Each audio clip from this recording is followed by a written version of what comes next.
کہ اب تک یہ لوگ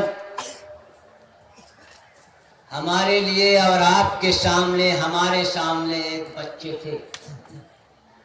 لیکن جب یہ لاٹھی پگڑی یہ سند دے دی گئی،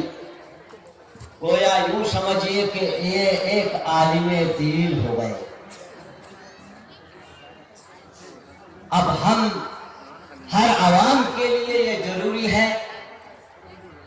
کہ ہم اور آپ اس کی عزت کریں۔ اس لیے اللہ کے نبی صلی اللہ علیہ وسلم نے فرمایا ہے، خیرکم من تعلم القرآن وعلمہ، تم میں سے سب سے بہتر وہ ہے جس نے قرآن کو خود سیکھا اور دوسروں کو سکھلایا۔ الحمدللہ ان بچوں نے حدیث، قرآن، تفسیر، مصطلحات، نحو، صرف تمام فنون کو پڑھ کر فارغ ہو گئے، لیکن ان بچوں کو مجھ جیسے حقیر کو جب یہ ذمہ داری دی گئی کہ کچھ نصیحت کیجیے تو میں یہ نصیحت کر رہا ہوں۔ پیارے بچوں، دیکھو ہم بھی ایسے بچے تھے، میں اس لائق نہیں کہ تمہیں نصیحت کروں، لیکن تاہم بڑا دل خواستہ میں نصیحت کر رہا ہوں تمہیں کہ تم اس جامعہ کے لیے گویا ایک شیشہ ہو۔ جس طرح شیشہ کو دیکھنے سے دنیا کے لوگ دیکھ کر کے اپنے خد و خال کو صاف کرتا ہے، ایسے تمہیں دیکھ کر کے دنیا کے لوگ اپنے اخلاق کو، اپنی عادات کو، اپنے اقوال کو سنبھالیں۔ دیکھو بچے، میرے استاد تخریج کے وقت نصیحت کیے تھے، یہ لاٹھی پگڑی کمال نہیں، اس کی عزت ہی اصل ہے۔ تمہیں دے دی گئی یہ سند، یہ لاٹھی، یہ پگڑی، اس کی عزت اگر کرو گے تو تمہارے لیے دونوں جہان میں عزت ہے، اور عزت نہیں کرو گے تو اسی کی مثال اللہ رب العالمین نے قرآن کریم میں کہا ہے،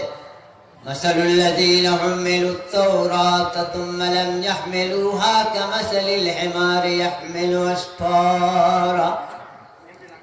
جس کو قرآن کی تعلیم دے دی گئی اور قرآن کے موافق عمل نہیں کیا، دوسروں کو حکم نہیں دیا، تو یہ اس گدھا جیسی ہے جس گدھا پر بوجھ ڈھونے سے، بوجھ ڈالنے سے، جیسے گدھا کو کچھ پتا نہیں کہ میرے پیٹھ کے اندر نمک ہے یا میرے پیٹھ کے اندر روئی ہے یا میرے پیٹھ کے اندر قرآن ہے یا میرے پیٹھ کے اندر کون سی چیز ہے، جیسے گدھا کو پتا نہیں، گویا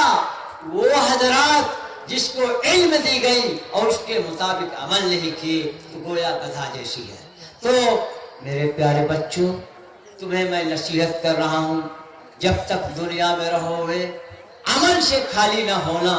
نیک عمل کرتے رہو گے، اور ساتھ ساتھ اس انداز پر تمہارا رفتار، چلنا پھرنا، گفتار اٹھنا بیٹھنا ہو جیسے تمہیں دیکھ کر کے، جیسے صحابہ کرام کو دیکھ کر، جیسے رسول اللہ صلی اللہ علیہ وسلم کو دیکھ کر مسلمان ہوتے تھے، ایسے دوسرے لوگ جیسے عبرت حاصل کرے،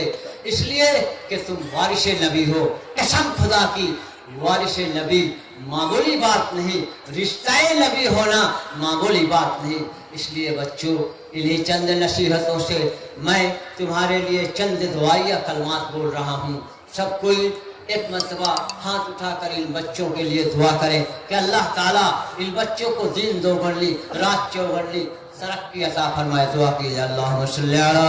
محمد وعلی آل محمد کما صلیت علی ابراہیم وعلی آل ابراہیم انک حمید مجید، اللہم بارک علی محمد وعلی آل محمد کما بارکت علی ابراہیم وعلى آل إبراهيم إنك حميد مجيد ربنا آتنا في الدنيا حسنة وفي الآخرة حسنة وقنا عذاب النار ربنا ظلمنا أنفسنا وإن لم تغفر لنا وترحمنا لنكونن من الخاسرين پروردگار عالم اے اللہ تو نے ہم کو ذمہ داری دی تھی اے اللہ ہم نے اپنی ذمہ داری کو سونپ رہا ہے تیرے خاطر اے اللہ تیرے